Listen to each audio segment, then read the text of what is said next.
Mga kahuwan, panoorin ang video na ito upang alamin ang pinaka-latest na balita tungkol sa lagay ng panahon at bagyo update today.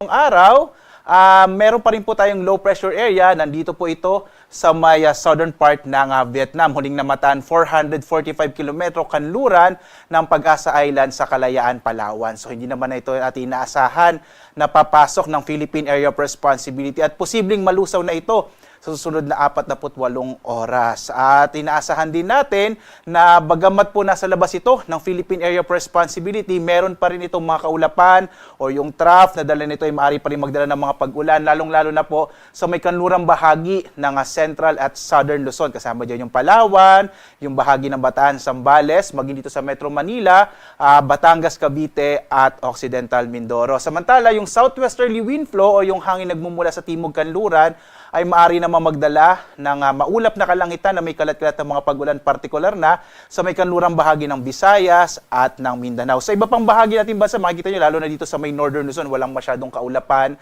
na namamataan. No? So, posible po na medyo maaliwalas or maaliwalas sa panahon ng mararanasan sa nalalabing bahagi ng ating bansa.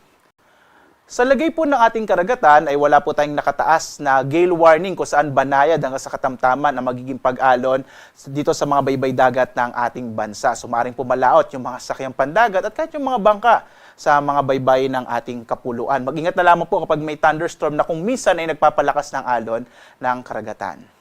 Samantala, narito ang ating inaasang magiging lagay ng panahon sa mga susunod po na araw. Inaasahan natin na bukas hanggang Lunes ay generally fair weather. Muli po, pag sinabi nating generally fair weather, malaking bahagi ng ating bansa ay makararanas ng maaliwalas na panahon, bagamat posible pa rin ang mga localized thunderstorms, lalo na sa hapon hanggang sa gabi. Doon po kasi nabubuo yung mga kaulapan natin.